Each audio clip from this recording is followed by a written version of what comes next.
الحمد لله وكفى وسلام على عباده الذين اصطفى أما بعد فأعوذ بالله من الشيطان الرجيم بسم الله الرحمن الرحيم ولقد نصركم الله ببدر وأنتم أذلة فاتقوا الله لعلكم تشكرون صدق اللہ العظیم۔ وہ 313 تھے تو لرزتا تھا زمانہ، وہ 313 تھے تو لرزتا تھا زمانہ، آج ہم کروڑوں ہیں تو کرتے ہیں غلامی۔ فضائے بدر پیدا کر فرشتے تیری نصرت کو، فضائے بدر پیدا کر فرشتے تیری نصرت کو، اتر سکتے ہیں گردوں سے قطار قطار اب بھی۔ میرے معزز اور محترم سامعین کرام، یہاں کی نمازی اور دوسری مسجدوں سے نماز پڑھ کے تشریف لانے والے معزز حضرات اور ہماری پردہ نشین خواتین، مائیں اور بہنیں، بزرگان دین، آج سن 1444 ہجری کے ماہ رمضان کی 17ویں تاریخ ہے، یعنی آج رمضان مبارک کا 17واں روزہ ہے۔ کل شب جو گزری وہ 17ویں شب تھی۔ اسلام میں بہت عظیم عظیم واقعات پیش آئے ہیں۔ اسلامی تاریخ بہت وسیع تاریخ ہے، دنیا کی کسی قوم کی اتنی وسیع تاریخ نہیں ہے۔ بہت بڑے بڑے واقعات اور بہت بڑی بڑی جنگیں سب اسلام میں پیش آئی ہیں، لیکن آج چونکہ 17 رمضان المبارک ہے، آج کی مناسبت سے ہم اس غزوے کا تذکرہ کریں گے جو اسلام کا سب سے عظیم واقعہ مانا جاتا ہے اور سب سے بڑی جنگ جس کو تصور کی جاتی ہے، جس کا نام جنگ بدر ہے۔ قرآن پاک میں اللہ تعالیٰ نے 4 پارے میں سورہ آل عمران میں بھی اس کا تذکرہ فرمایا، سورہ انفال میں 9 پارے میں اور 10ویں پارے میں بھی اس کا تذکرہ فرمایا۔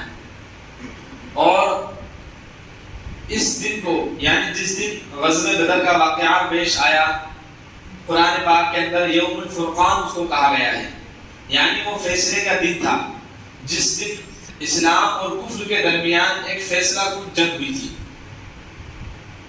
یہ جو جنگ بدر اسلام میں سن 2 ہجری میں 17 رمضان مبارک کو پیش آئی، یہ جنگ اسلام کی سب سے عظیم جنگ ہے، لیکن اس اعتبار سے نہیں کہ یہ بہت زیادہ بڑی تھی، اس میں اسباب بہت زیادہ تھے، فوجیں بہت زیادہ تھی، نہیں، بلکہ یہ اس اعتبار سے عظیم جنگ ہے کہ جب یہ واقعہ پیش آیا تو جنگ کی کوئی تیاری نہیں تھی، نہ جسمانی تیاری تھی نہ ہی ذہنی تیاری تھی، بلکہ ذہنوں کے اندر یہ خیال بھی نہیں تھا کہ اب کچھ دنوں کے اندر جنگ پیش آ جائے گی، کسی کے ذہن میں کوئی خیال نہیں تھا۔ اب ہم 3 باتیں آپ کو سمجھائیں گے، اس لیے آج آپ کو بہت سنجیدگی سے اس تاریخ کے بارے میں سمجھنا ہے۔ ایک تو اس جنگ کا پس منظر کہ یہ جنگ کن حالات میں اور کن وجوہات کی بنیاد پر پیش آئی۔ دوسرا واقعہ غزوہ بدر، یعنی اس میدان بدر کے اندر کیا واقعہ پیش آیا تھا قرآن پاک اور صحیح احادیث کی روشنی میں۔ تیسرا اس جنگ سے نکلنے والے نتائج کہ کیا کیا ثمرات اور فوائد اور نتائج اس جنگ سے ہمیں حاصل ہوئے۔ دیکھیے، اللہ تعالیٰ نے اپنے حبیب پاک صلی اللہ علیہ وسلم کو مکہ المکرمہ میں سرزمین عرب پر اپنا پیغمبر رسول بنا کر کے بھیجا اور آپ کو ذمہ داری دی، یا ایھا الرسول بلغ ما انزل الیک من ربک، اے رسول آپ تک جو پیغام اللہ کی طرف سے آتا ہے آپ اسے سارے عالم میں پہنچا دیجیے۔ تو سب سے پہلے آپ نے اپنے رشتہ دار مکہ والے، اپنے خاندان والے، ان تک اللہ کا پیغام پہنچایا اور مستقل آپ اللہ کا پیغام پہنچاتے رہے، لیکن چونکہ مشرکین مکہ، کفار مکہ بتوں کے عادی ہو چکے تھے، ان کو یہ چیز بڑی ناگوار گزرتی تھی، اس لیے وہ الگ الگ موقع سے حضور پاک صلی اللہ علیہ وسلم کو تکلیفیں دیا کرتے تھے اور بہت تکلیفیں پہنچائی۔ یہ اسلام کا ایک الگ ہی بات ہے کہ مکی دور میں حضور پاک صلی اللہ علیہ وسلم اور آپ کے صحابہ نے کن حالات کا سامنا کیا۔ جب مستقل آپ نے دعوت دی اور بڑی پریشانیاں اٹھائی. پھر ایک وقت وہ آیا کہ اب مکہ والوں سے امیدیں کم نظر آنے لگی. تو حضور پاک صلی اللہ علیہ وسلم نے یہ ارادہ کیا کہ اب مکہ سے باہر نکل کر کے مکہ کے کچھ خاندان جو طائف میں بس گئے تھے ان تک جا کر کے دین کا پیغام پہنچایا جائے. شاید ان میں سے جو بڑے بڑے سردار تھے کوئی ایک ایمان میں داخل ہو جائے یا تینوں ایمان میں داخل ہو جائیں, جس کی وجہ سے اسلام کو قوت ملے اور یہ پیغام بہت آسانی سے لوگوں تک پہنچایا جائے. آپ صلی اللہ علیہ وسلم بڑی امید کے ساتھ طائف کا آپ نے سفر کیا, تنہا سفر کیا. صرف ایک صحابی آپ کے ساتھ میں تھی اور طائف میں تینوں سرداروں کو الگ الگ آپ نے دعوتیں دی. لیکن بجائے اس کے کہ وہ آپ کی دعوت کو قبول کرتے اور آپ کی دعوت پر لبیک کہتے, آپ کے ساتھ شریک ہو جاتے, نہیں, ایسا نہیں کیا انہوں نے, بلکہ حضور کو یہ کہ بدتمیزی سے حضور کے ساتھ پیش آئے اور آپ صلی اللہ علیہ وسلم کو برا بھلا کہا. اسی پر بس نہیں کیا بلکہ اوباش قسم کے لڑکوں کو, بدماشوں کو حضور کے پیچھے لگا دیا کہ ان کا مذاق اڑاؤ, ان کو پتھر مارو. اور وہ ایسا دردناک واقعہ پیش آیا جس کو بیان کرنے کی طاقت میں نہیں. یہ حقیقت ہے. اتنی تکلیفیں دی گئی, ایسے پتھر مارے گئے, اتنے پتھر مارے کہ جگہ جگہ زخم ہو گئے. جو پیر مبارک آپ کے نیچے تھے وہاں بھی پتھر مارے گئے, جس کی وجہ سے پیروں میں زخم ہو گئے, خون بھی نکلنے لگا اور خون سے آپ کی جو جوتیاں مبارک تھی وہ لبریز ہو گئی. لیکن آپ کا خون کا کوئی قطرہ زمین پر نہیں گرا, ورنہ اللہ تعالیٰ کا عذاب نازل ہو جاتا. اور یہ ایسا منظر تھا, یہ اتنا زبردست منظر تھا کہ فرشتوں سے یہ منظر دیکھا نہیں گیا. فرشتوں نے بارگاہ عالی میں عرض کیا ہوگا, اللہ تیرا حبیب اس کائنات کا سردار جس کے صدقے میں کائنات کو بنایا گیا, ان کو برا بھلا بھی کہا جا رہا ہے, پتھر مارے جا رہے ہیں اور ان کو جو ہے عجیب عجیب قسم کے الفاظ سے برا بھلا کہا جا رہا ہے. آپ اجازت دیجیے ہم جائیں. اور تمام کے تمام فرشتے, بارش والا فرشتہ, پہاڑوں والے فرشتے, بڑے بڑے فرشتے جو ہیں حضور پاک صلی اللہ علیہ وسلم کے پاس آئے. یعنی ایک بہت بڑے بزرگ وہ فرماتے ہیں کہ اللہ نے فرشتوں کو یوں کہا ہوگا کہ آپ جا کر کے میرے حبیب سے بات کر لیں. اگر وہ اس کی اجازت دیتے ہیں تو آپ سب کو چکنا چور کر دیں اور اپنی طاقت کا مظاہرہ کریں. وہ فرشتے آئے حضور کے پاس اور حضور سے عرض بھی کیا, حضور آپ کو اتنی پریشانیاں, اتنی تکلیفیں, انہوں نے آپ کی قدر نہیں کی.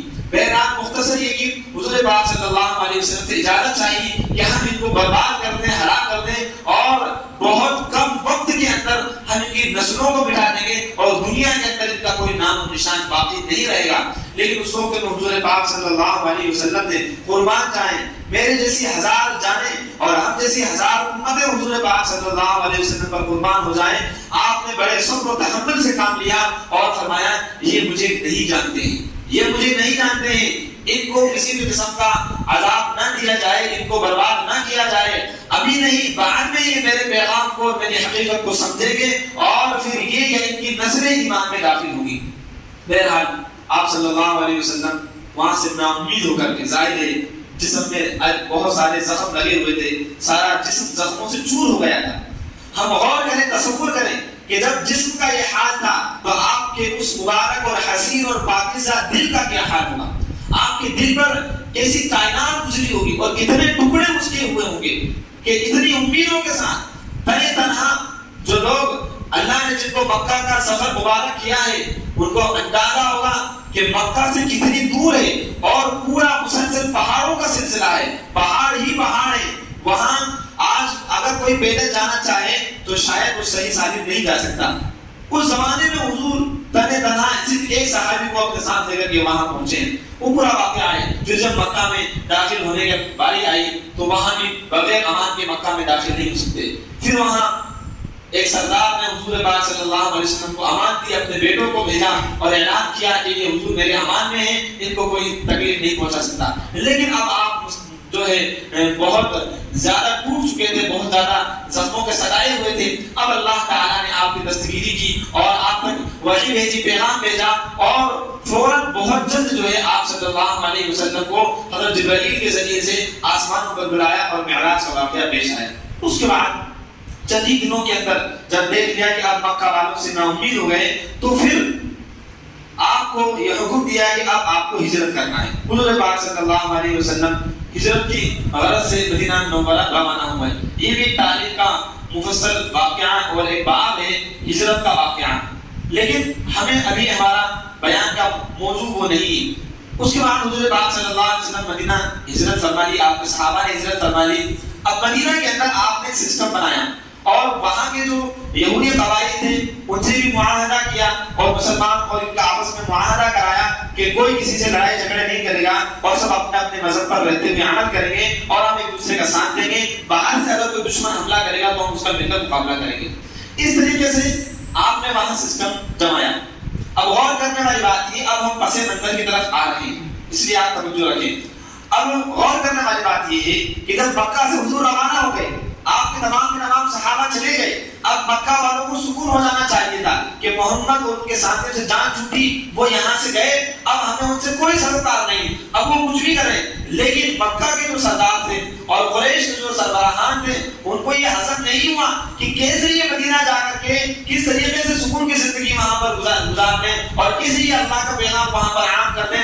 نہیں, ان کے دلوں کے اندر چین نہیں آیا, ان کو حسد ہوا اور ان کے دلوں کی جو دشمنی تھی وہ اور مزید بھڑک گئی اور بڑھ گئی. اور پھر انہوں نے ایک قافلہ اس غرض سے تیار کیا کہ مکہ کے ہر خاندان سے تقریباً ہر گھر سے پیسہ لیا تجارت کے لیے اور اس کو شام بھیجا اور یہ اعلان کیا کہ سب اس میں حصہ لیں گے. اور مکہ کے تقریباً سبھی لوگوں نے اس میں حصہ لیا اور اس سفر سے اس قافلے کو جتنا بھی نفع حاصل ہوگا وہ کوئی بھی اپنی ذات کے لیے نہیں رکھے گا, بلکہ وہ سارا کا سارا نفع ہم جو ہے یہ مدینہ والے محمد صلی اللہ علیہ وسلم اور آپ کے صحابہ ان کو ختم کرنے میں لگا دیں گے. اس غرض سے انہوں نے شام, حضرت ابو سفیان جو صوبے مسلمان نہیں ہوئے تھے ان کی قیادت میں قافلہ روانہ کیا. اب یہ قافلہ شام پہنچا اور اس نے تجارت کی بہت نفع ہوا, خطیر نفع لے کر کے یہ مکہ لوٹ رہا تھا. اب اس وقت میں حضور پاک صلی اللہ علیہ وسلم کے جو جاسوس تھے انہوں نے آپ کو اطلاع دی کہ وہ جو قافلہ شام گیا تھا اور وہ اس غرض سے وہ پورا قافلہ تیار کیا گیا ہے اور اس کو بہت بڑا نفع ہوا ہے اور ان کا مقصد یہ ہے کہ اس نفع سے ہمیں اور مدینہ کو برباد کر دیا جائے, اس کو ختم کر دیا جائے اور نام و نشان مٹا دیا جائے. جب یہ بات حضور پاک صلی اللہ علیہ وسلم کو پہنچی تو آپ صلی اللہ علیہ وسلم نے مسلمانوں کو جمع کیا اور جمع کرنے کے بعد ابو سفیان کے اس قافلے کے بارے میں بتلایا اور کہا کہ یہ قافلہ کس غرض سے تجارت کر کے جا رہا ہے, ہم چاہتے ہیں کہ اس قافلے کو روک دیا جائے تاکہ یہ جو پونجی ان کے پاس نہ پہنچے. اگر یہ پونجی مکہ والوں کے پاس پہنچے گی تو وہ اس کو ہمارے خلاف استعمال کریں گے اور ہمارے خلاف استعمال کر کے اور جنگ اور فتنہ پیدا کریں گے جس کی وجہ سے ہم امان خراب ہوگا. اب آپ غور کیجیے کیا بتایا حضور نے صحابہ کو, اور صحابہ کے ذہن میں کیا تھا کہ یہ قافلہ ہے, اس قافلے کو ہمیں روکنا ہے. اس میں بھی یہ پوائنٹ دیا کہ ہو سکتا ہے اللہ تعالیٰ یہ قافلہ تمہارے ہاتھ لگا دے تو تمہیں جو ہے بہت سارا مال اور فتح اس پر مل جائے. اب ایک طرف حضور ادھر سے نکل رہے ہیں, دوسری طرف ابو سفیان کا قافلہ شام سے روانہ ہو کر ادھر آ گیا. جب حجاز کی جگہ پر ان کا قافلہ پہنچا ہے تو اس وقت میں جاسوسوں سے معلوم کیا, الگ الگ لوگوں سے معلوم کیا کیا کچھ خبر ہے مدینہ کی, محمد کی کچھ خبر ہے. تو کسی نے بتایا کہ وہاں سے وہ آپ کے قافلے کے تعاقب کے لیے نکلنے والے ہیں. اسی درمیان میں دو جاسوس تھے, بس بن عدی اور ایک اور تھے. ان دونوں نے حضور پاک صلی اللہ علیہ وسلم کو اس قافلے کی خبر دی. جب یہ دونوں جو ایک ٹیلا ہے وہاں پہ انہوں نے پڑاؤ ڈالا, اپنے جانوروں کو باندھا, وہیں پر دو عورتیں موجود تھیں. وہ دو عورتیں آپس میں بات کر رہی تھی. ایک عورت کا دوسری عورت سے قرضہ لینا تھا. اس نے کہا کہ میرا قرضہ دے. تو دوسری عورت نے کہا کہ ابھی رک جائیں, یہاں پہ ایک مکہ کا ابو سفیان کا بڑا قافلہ آئے گا, وہ پڑاؤ ڈالنے والا ہے, اس میں مزدوری کروں گی, کام کروں گی اور پھر جو مجھے اجرت ملے گی میں اس سے تمہارا قرضہ بتا دوں گی. یہ بات ان دونوں صحابی نے سن لی, حضرت بس بن عدی اور ایک صحابی اور بھی ذہن میں نام نہیں, اور وہ وہاں سے نکل گئی. وہیں پر حضرت مجدی بھی تھے, انہوں نے یہ سب دیکھ لیا. ادھر سے جب ابو سفیان آئے تو ابو سفیان نے سب کو پکڑا اور پھر ان کو بھی پکڑا کہ تم نے یہاں کسی کو آتے جاتے دیکھا. کہا ہم نے یہاں کسی کو آتے جاتے نہیں دیکھا سوائے اس کے کہ دو گھڑ سوار آئے تھے, وہ یہاں رکے اور انہوں نے پانی لیا اور پانی دے کر کے اپنے سواری کو لے کر واپس چلے گئے. ابو سفیان نے فوراً وہاں تلاش کیا تو وہاں ان کو اونٹ کی مینگیاں ملی. اس مینگی کو اٹھایا اور اٹھانے کے بعد اس کو توڑا. آپ دیکھیں ان لوگوں کی ذہانت, اس کو توڑنا, جب اس کو توڑا تو اس کے اندر سے کھجور کی گٹھلی نکلی. اس وقت وہ سمجھ گئے کہ بخدا جو ہے یہ محمد کے جاسوس تھے اور یہ ہمارے قافلے کے تعاقب کے لیے آئے تھے. فوراً زمزم غفاری کو اجرت دی اور اجرت دے کر کے کہا کہ تیز رفتار سواری سے مکہ جاؤ اور مکہ میں جا کر کے اعلان کر دو کہ جو تمہارا قافلہ شام سے آنے والا تھا اس کو محمد صلی اللہ علیہ وسلم اور ان کے ساتھی لوٹنے والے. وہ بہت تیزی سے زمزم غفاری مکہ پہنچے, اپنی گھوڑے کی ناک کاٹ دی, کپڑے پھاڑ دیے اور وہاں زور سے اعلان کیا اور کہا کہ سب غور سے سنو, تم سب نے جو اپنا مال لگایا تھا, تم سب نے جو اپنا پیسہ لگایا تھا, وہ قافلہ جو ہے اب خطرے میں ہے اور مدینہ والے اس پر حملہ کرنے والے, تم سب جمع ہو جاؤ.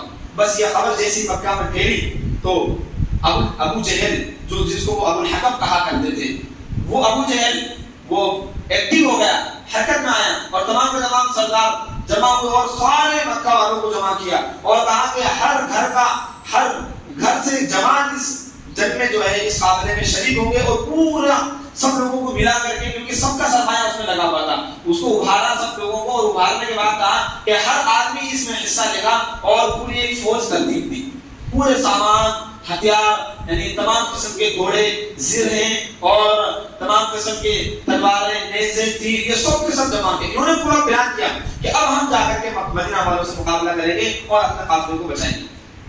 اس وقت میں الگ الگ لوگوں سے ملاقات کی, مکہ کا ہر فرد تیار ہو چکا تھا جانے کے لیے سوائے کچھ لوگوں کی. ایک تو عتبہ تیار نہیں ہو رہا تھا, اس کی ایک وجہ تھی. بہرحال ابو جہل نے بہت ساری باتیں کہی اور کہنے کے بعد تیار کر لیا. ایسے امیہ بن خلف یہ بڑا ناخلف تھا, حضور کا بڑا دشمن تھا, یہ بھی اس میں جانے کے لیے تیار نہیں ہو رہا تھا اور اس کی ایک وجہ تھی. اب میں آپ کو پوری تفصیل بتا رہا ہوں اس لیے آپ اس کو سمجھتے چلیے. امیہ نے کہا کہ میں اس جنگ میں نہیں جاؤں گا, میری طبیعت ٹھیک نہیں ہے, فلانا بہت ساری باتیں اس نے بنانا شروع کر دی.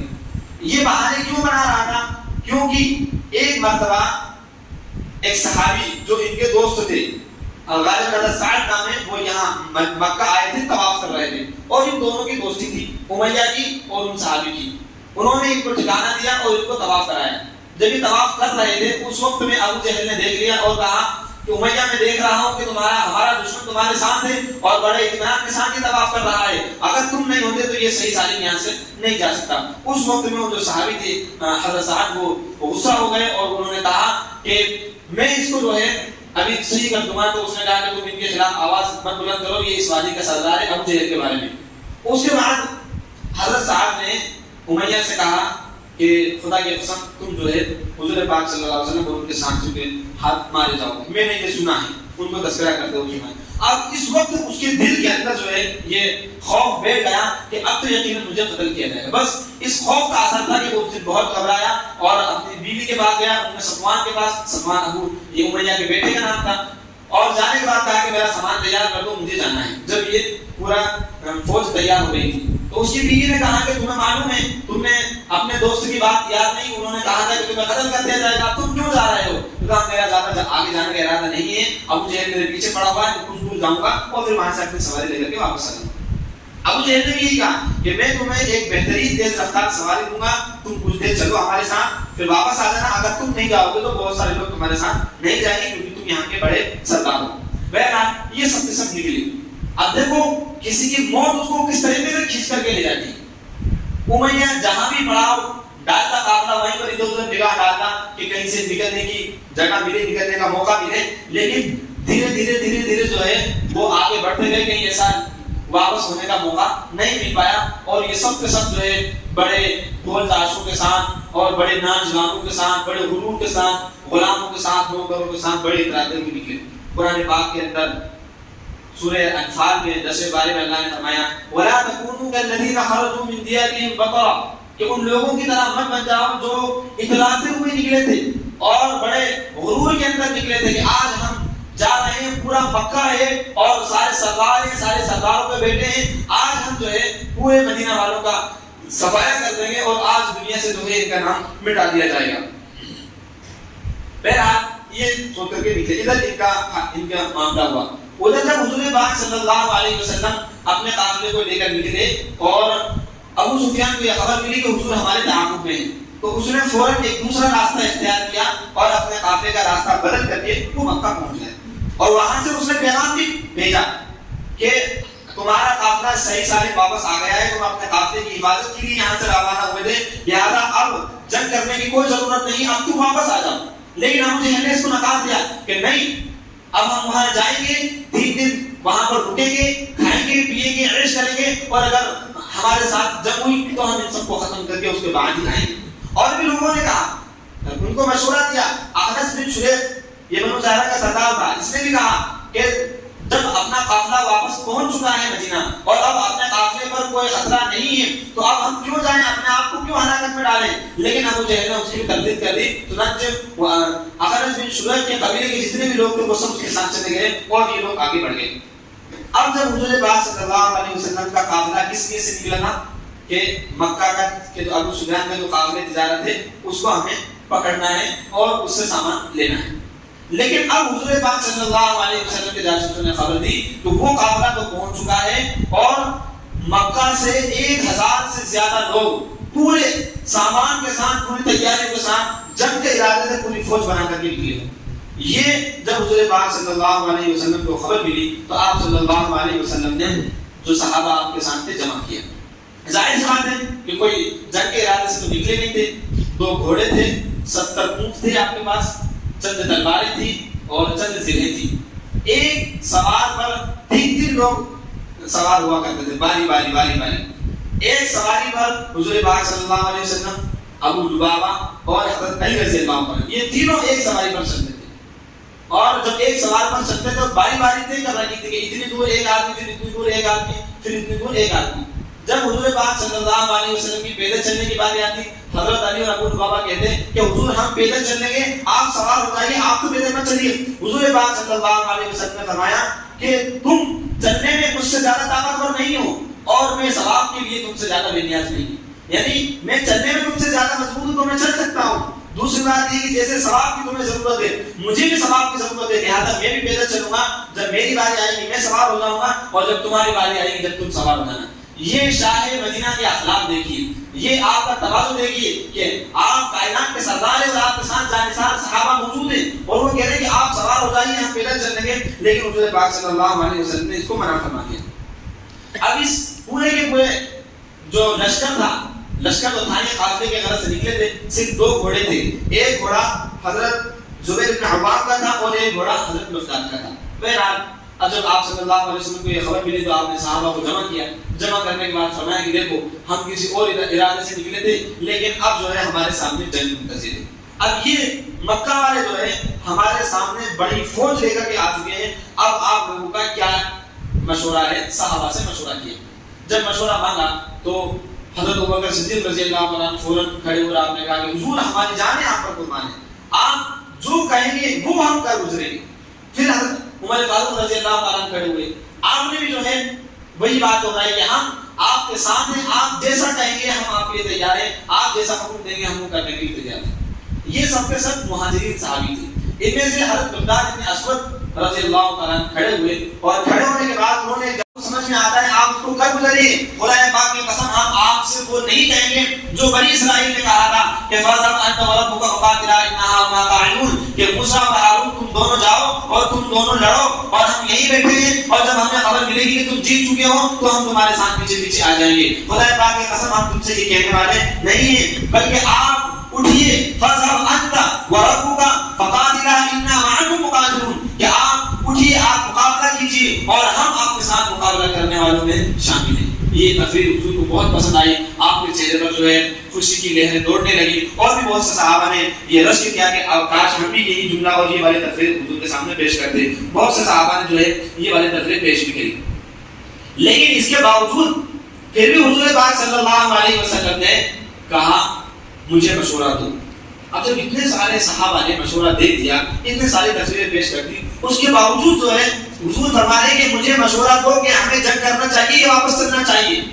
اب جو ہے حضرت سعد بن معاذ رضی اللہ تعالیٰ عنہ سمجھ گئے کہ حضور پاک صلی اللہ علیہ وسلم فصیح اللسان ہیں، عربی زبان کو جاننے والے ہیں، ذہین ہیں، فقیر ہیں، سمجھدار ہیں، ہوشیار ہیں، اس کے باوجود آپ بار بار کیوں کہہ رہے ہیں؟ آپ کا اشارہ سمجھ گئے اور سمجھنے کے بعد وہ یہ سمجھ گئے کہ حضور انصار سے کہنا چاہتے ہیں کہ تم بتاؤ، کیونکہ انصار نے یعنی انصار وہ تھے جو مدینہ کے اندر رہتے تھے، انہوں نے حضور پاک صلی اللہ علیہ وسلم سے یہ معاہدہ کیا تھا کہ ہم آپ کی عبادت کریں گے، آپ کے ساتھ لڑیں گے اور آپ کے پیغام کو ہم دوسرے لوگوں تک پہنچائیں گے. لیکن یہ وعدہ صرف مدینہ تک تھا, مدینہ سے باہر کے لیے نہیں تھا. اس لیے حضور ان کی طرف بار بار اشارہ کر رہے تھے کہ تم لوگوں کی کیا رائے ہے, تم بتاؤ. اب جب حضرت سعد رضی اللہ عنہ سمجھ گئے تو آپ کھڑے ہوئے, اور کھڑے ہونے کے بعد آپ نے بہترین زبردست تقریر کی. اس تقریر کے اندر فرمایا, حضور ہم نے آپ کو جانا, آپ کو پہچانا, آپ کی تصدیق کی, آپ پر ایمان لے کر کے آئے, آپ کے پیغام کو آپ نے سچ جانا, اور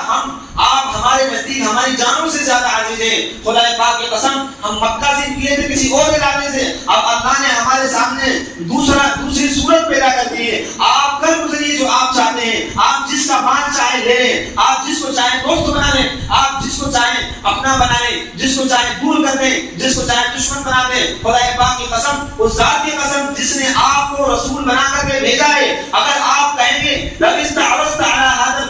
اگر آپ کہیں گے کہ سمندر کے اندر کود جاؤ, خدا پاک کی قسم ہم سب سمندر کے اندر غوطہ لگا دیں گے. آپ جو کہیں گے ہم وہ کرنے کے لیے تیار ہیں. آپ ہماری طرف سے بے فکر ہو جائیے. آپ یہ مت سمجھیے کہ ہم نے آپ سے صرف مدینہ کا عہد و پیمان لیا تھا, اب ہم آپ کے ساتھ دے دیں گے. اب یہ جو تقریر حضرت سعد بن معاذ رضی اللہ تعالیٰ نے کی, حضور پاک صلی اللہ علیہ وسلم کا چہرہ خوشی سے جھوم اٹھا, اور آپ نے جو ہے بڑے خوش ہوئے, اور پھر آپ نے جو ہے ترتیب بنانا شروع کر دی. اب جو ہے جہاں حضور پاک صلی اللہ علیہ وسلم کا قافلہ رکا, وہ ایک نشیبی جگہ تھی, جہاں پر ریت بھی تھی, کیچڑ بھی تھی, اور پیر دھستے جا رہے تھے. پیر باقاعدہ جیسے سخت زمین ہوتی ہے تو جم جاتے ہیں, اس طریقے سے جم نہیں پا رہے تھے. پیر جیسے جو کیچڑ والی جگہ رہتی ہے تو پیر پھسلتے ہیں, اس ایسی جگہ تھی. دوسری طرف قریش کا جو قافلہ تھا, ان کی جو فوج تھی وہ ایک بہترین مقام پر خیمہ ہو گئے, جہاں ریتیں تھی, اونچا پہاڑ تھا, ٹیلا تھا, اور بہترین جگہ پر وہ رک گئے. اب حضور پاک صلی اللہ علیہ وسلم بڑی سوچ میں تھے. اللہ تعالیٰ نے رات میں بارش نازل فرما دی. اس بارش کے نتیجے میں تمام کی تمام کیچڑ دھل گئی, اور انہوں نے چھوٹے چھوٹے گڑھے بنا لی, جس میں آسمان کا صاف ستھرا پانی رک گیا, جس کو انہوں نے پینے میں استعمال کیا. اب 12 رمضان مبارک کو حضور پاک صلی اللہ علیہ وسلم اور آپ کے ساتھی مدینہ سے نکلے تھے. اتنے دن اس پشو پیش میں رہے کہ جنگ ہوگی یا نہیں ہوگی, یا کیا حالات پیش آنے ہیں, یہ تمام جو میں نے آپ کو بتایا یہ سارا کا سارا معاملہ چلتا رہا. لیکن جب 17 رمضان مبارک سے پہلے والی رات, یعنی 17 رمضان مبارک کی رات, 16 رمضان کے بعد جو رات آتی ہے وہ رات آئی, حضور پاک صلی اللہ علیہ وسلم نے تمام صحابہ کو جمع کیا, آپ سے تخاطب کیا, اور پھر حضرت سعد بن معاذ نے یہ مشورہ پیش کیا کہ حضور ہم فلانی اونچی جگہ ہے وہاں پر چلے جاتے ہیں. کچھ صحابہ نے اور مشورہ دیا, وہاں سے مزن ہو گئے. اور اس بیچ میں بھی آپ دیکھیے کہ سامنے جو فوج ہے وہ دشمن کی ہے, وہ حضور کو ختم کرنے کے ارادے سے آئے ہیں, اور حضور پاک صلی اللہ علیہ وسلم اور آپ کے صحابہ ان کے جانشین یعنی ان کے جواز دشمن ہیں. لیکن اس کے باوجود حضور کے پاس چونکہ پانی کا انہوں نے گڑھے بنا لیے تھے, ان لوگوں کے پاس پانی نہیں تھا, وہ وہاں سے پانی لینے آئے. حضور نے ان کو اجازت دی کہ آ جاؤ, تم اپنی مشکی سے بھر کے لے جاؤ اور اپنے لوگوں کو پانی پلاؤ. پانی لینے سے حضور پاک صلی اللہ علیہ وسلم نے اس جنگ کے موقع پر بھی منع نہیں کیا. یہ اسلام کے اخلاق تھے, یہ تھے اسلام کے اخلاق. منع نہیں کیا, کہا کہ تم اپنا پانی, اپنی ضرورت کا پانی یہاں سے لے جا سکتے ہو. ابھی جو کہ جنگ شروع نہیں ہوئی تھی.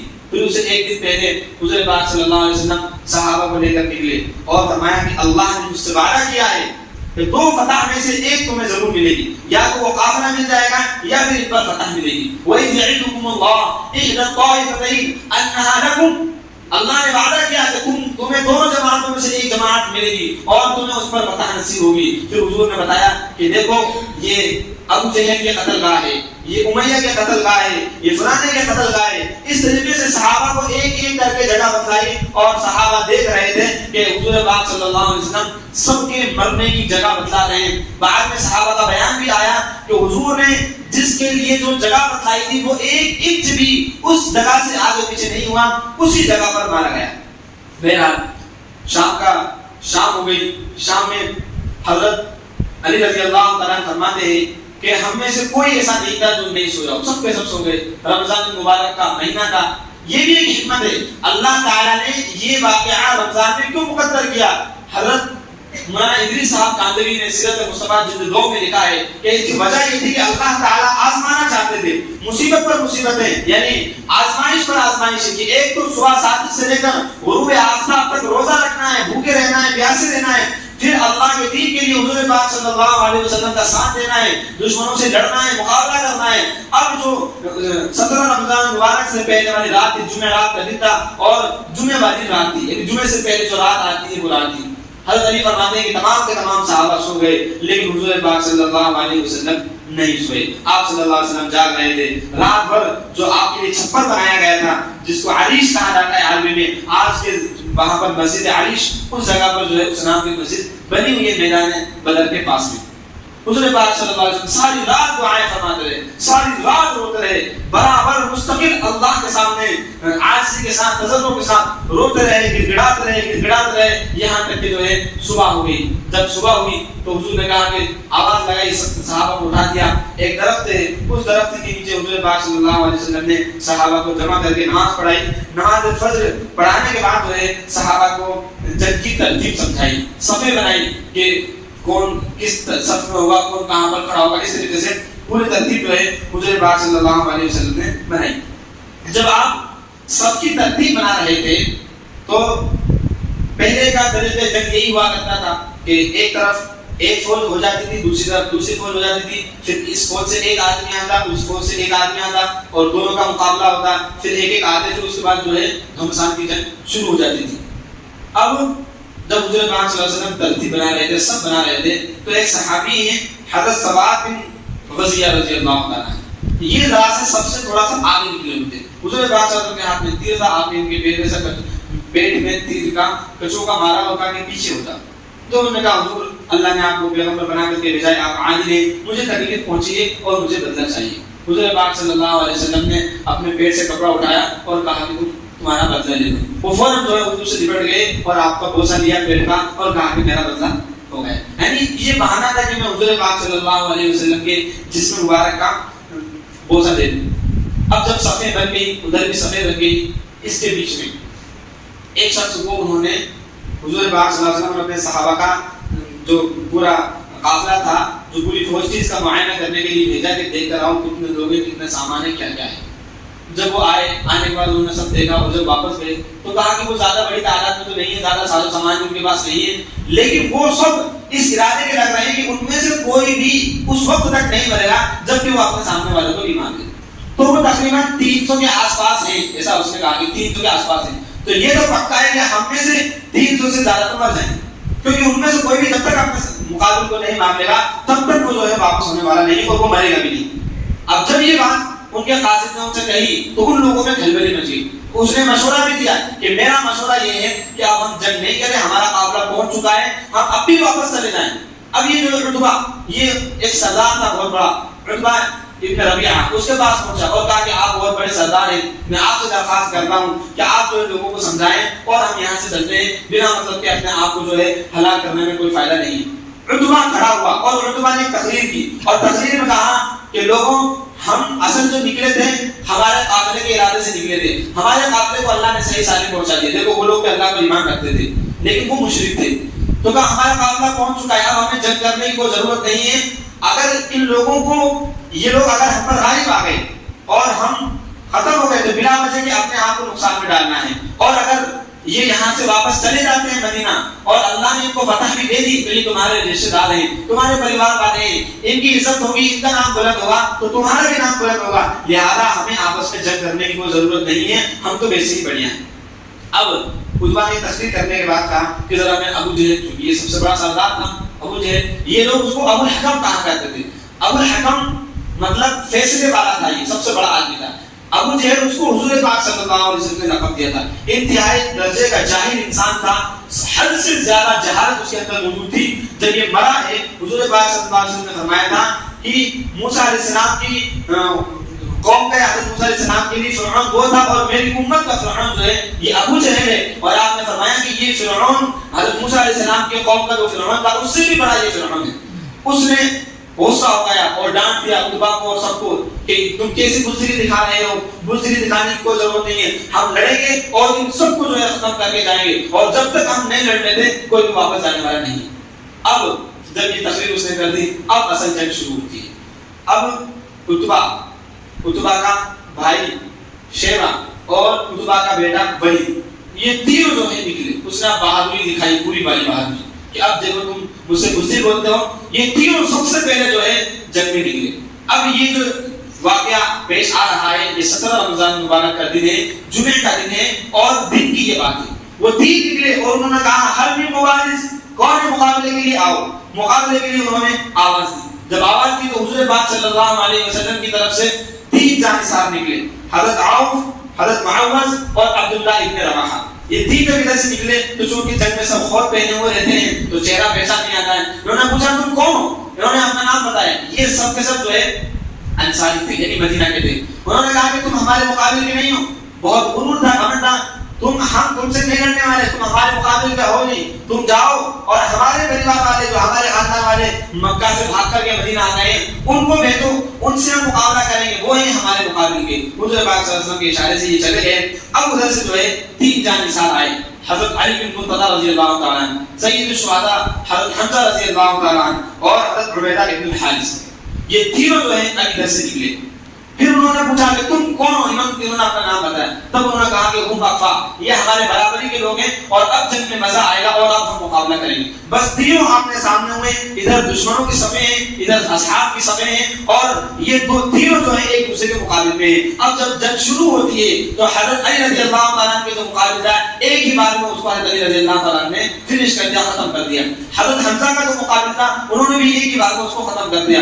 حضرت عبیدہ کا جو مقابلہ تھا یہ ذرا بھاری پڑا اور انہوں نے حضرت عبیدہ پر حملہ کیا اور آپ کے جو ہے پیر زخمی کر دیے. یہ جو آپ کی پنڈلی کی ہڈی تھی اس میں اس کو کاٹ دیا, یعنی زخم ہو گیا اور اس میں سے خون بہنے لگا. وہ دونوں جب اپنے مقابلے سے فارغ ہوئے تو فوراً پلٹے اور پلٹنے کے بعد جو ہے یہ جو تیسرا شخص تھا اس کا کام تمام کر دیا. یہ تینوں ختم. اب گھمسان کی جنگ شروع ہونے والی تھی. حضور پاک صلی اللہ علیہ وسلم چھپر میں چلے گئے, عرش کے اندر چلے گئے. حضرت سعد بن معاذ تلوار لے کر کے آپ کے چھپر کے باہر آپ کی حفاظت کے لیے کھڑے ہوئے تھے. اب اس وقت جو ہے حضور پاک صلی اللہ علیہ وسلم نے گر گڑا کر کے دعائیں مانگی, اتنی دعائیں مانگی کہ بار بار آپ کے کندھے پر سے چادر گر رہی تھی.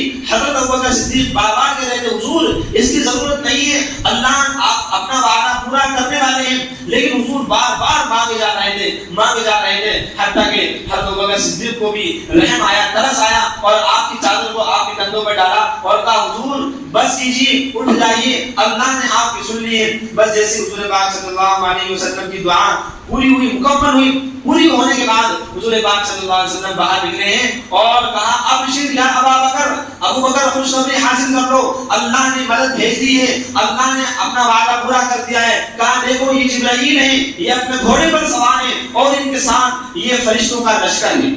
حضرت جبرائیل علیہ السلام خود اپنے گھوڑے پر سوار تھے, فرشتے تھے. پہلے 1000 فرشتے آئے, انی ممدکم بألف من الملائکہ, 1000 فرشتے آئے. پھر اللہ تعالیٰ نے 3000 فرشتے بھیجے, پھر بخمسۃ آلاف من الملائکۃ مسومین, پھر 5000 فرشتے اللہ تعالیٰ نے اس جنگ میں نازل کیے تھے. سوال یہ ہے کہ فرشتے اللہ نے کیوں بھیجے؟ اللہ نے اپنے نبی کا وعدہ پورا کیا. دوسری طرف چونکہ شیطان خود اس جنگ کے اندر موجود تھا, سراقہ بن مالک کی شکل میں شیطان تھا اور قبیلہ بنی مدلج ان لوگوں کی شکلوں کے اندر شیطان کے تمام غول تھے. وہ سب کے سب اس جنگ میں شریک تھے. وَإِذْ زَيَّنَ لَهُمُ الشَّيْطَانُ أَعْمَالَهُمْ وَقَالَ لَا غَالِبَ لَكُمُ الْيَوْمَ, شیطان نے ان کو بڑی امیدیں دلائی اور انہوں نے کہا کہ آج ہم پر کوئی غالب نہیں آ سکتا. وہ بہت تیزی سے آگے بڑھ رہے تھے, شیطان ان کو وعدے دلا رہا تھا. لیکن شیطان نے جب دیکھا کہ حضرت جبرائیل آ گئے اور فرشتے آ گئے تو شیطان واپس جو ہے نقص علی عقبیہ, اپنے پیر پیچھے لے کر واپس بھاگ لیا اور کہا میں تم سے بری ہوں, میں جو دیکھ رہا ہوں وہ تم نہیں دیکھ سکتے. کیونکہ شیطان بھی انسانوں کی شکل میں آیا تھا, اس لیے اللہ تعالیٰ نے فرشتوں کو بھی جو ہے انسانوں کی شکل میں, مردوں کی شکل میں نازل کیا تھا. ان کی خاص پہچان یہ تھی کہ زرد رنگ کا عمامہ ان کے سر پر بندھا ہوا تھا. بعض روایتوں سے معلوم ہوتا ہے کہ کالے رنگ کا عمامہ تھا. فرشتے جس کو قتل کرتے, جس کو مارتے, اس کی نشانی بھی الگ تھی. مسلم شریف میں واقعہ ہے کہ ایک صحابی رضی اللہ تعالیٰ نے حضور سے کہا, حضور میں ایک مشرک کا پیچھا کر رہا تھا, اس کو مارنے کے لیے جا رہا تھا. اسی وقت میں وہ آگے دوڑ رہا تھا, میں پیچھے تھا. اچانک اس کو ایک کوڑے کی آواز آئی, کوڑا لگا اور وہ گر گیا. میں نے دیکھا اس کی ناک پر, اس کی گردن پر کوڑے کا نشان بنا ہوا تھا اور وہ مر گیا. حضور پاک صلی اللہ علیہ وسلم نے ارشاد فرمایا فرشتے نے اس کو قتل کیا. فرشتے تو اللہ کی مخلوق تھے, ان کو تو لڑنا بھی یاد نہیں, مارنا بھی یاد نہیں تھا.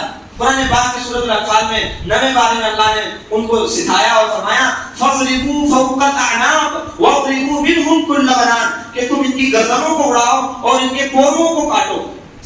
فرشتوں نے جن کو قتل کیا ان کے الگ ہی نشان بنے ہوئے تھے اور وہ پہچانے جا رہے تھے کہ یہ اس جو ہے فرشتوں کے ذریعے سے قتل ہوئے. بہرحال ادھر ان تینوں کا مقابلہ ختم ہوا, ادھر سے بھی کچھ لوگ آئے, ادھر سے بھی آئے. اب جنگ شروع ہونے والی تھی, گھمسان کی جنگ چلنے والی تھی. اس بیچ میں ایک واقعہ پیش آیا.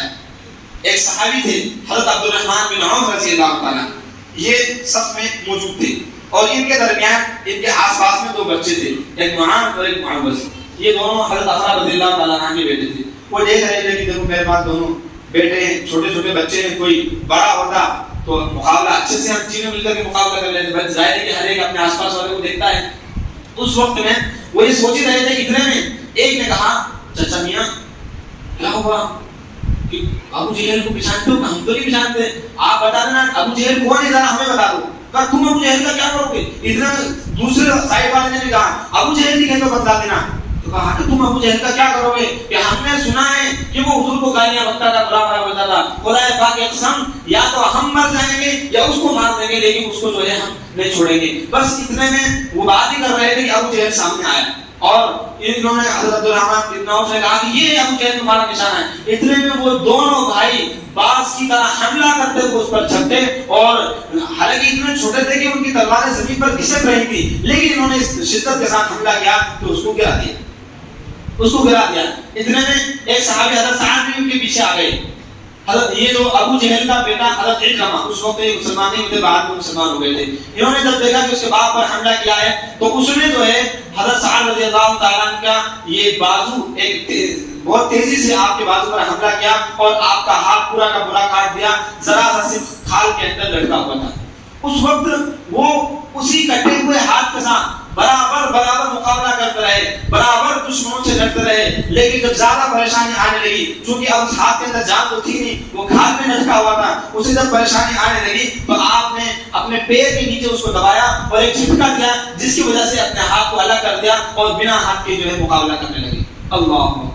رمضان مبارک میں روزے کی حالت میں جمعے کا دن ہے اور کیسے جانسار اللہ کے لیے لڑ رہے ہیں. یہ جنگ کے ارادے سے نکلے بھی نہیں تھے, ان کو معلوم بھی نہیں تھا کہ ہمارے یہاں ہم جس مقصد کے لیے جا رہے ہیں اس میں جنگ پیش آ جائے گی.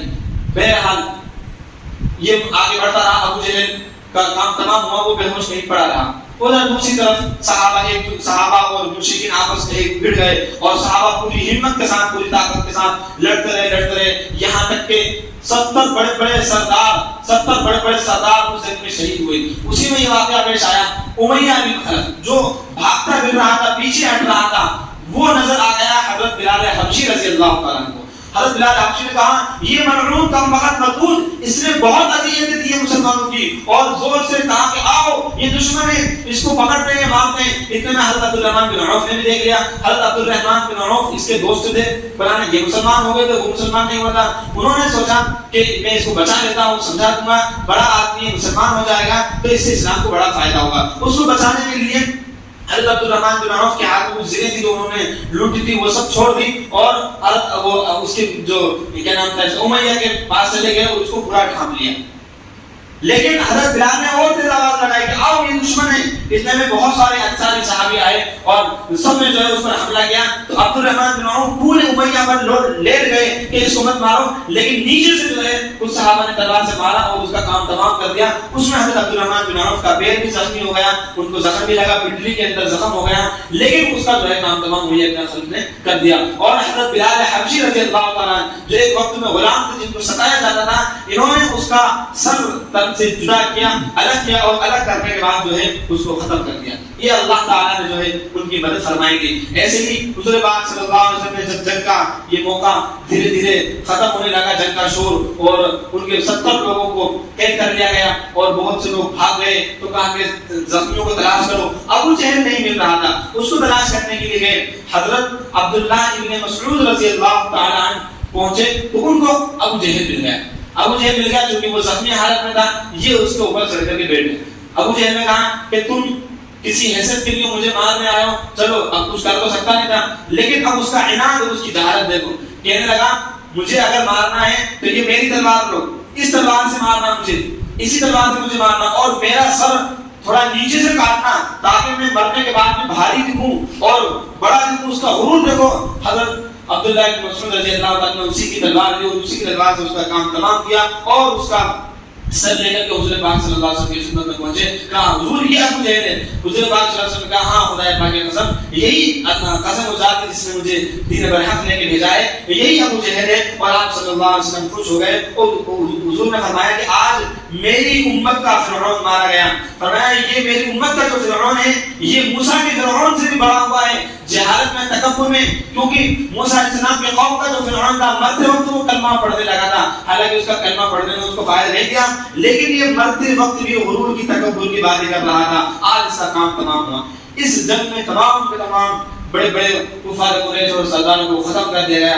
اللہ تعالیٰ نے جو ہے مسلمانوں کو بڑی فتح عطا فرمائی۔ اگر ہم غور کریں گے اس کے نتائج کی طرف اگر ہم آتے ہیں تو دیکھیے یہ صرف 3 جو 13 بعض روایتوں میں 14 اور 15 صرف اتنے لوگ تھے، ان کے پاس کوئی سامان نہیں تھے، لیکن اپنی خدمت عملی سے ترتیب دی اور حضور پاک صلی اللہ علیہ وسلم نے گر گرا کر کے رو رو کر کے مانگی دعا، اور یہ کہا کہ اللہ اگر آج یہ لوگ ہلاک ہو گئے تو آج کے بعد جو ہے اس روئے زمین پر آپ کی عبادت کرنے والا کوئی باقی نہیں رہے گا۔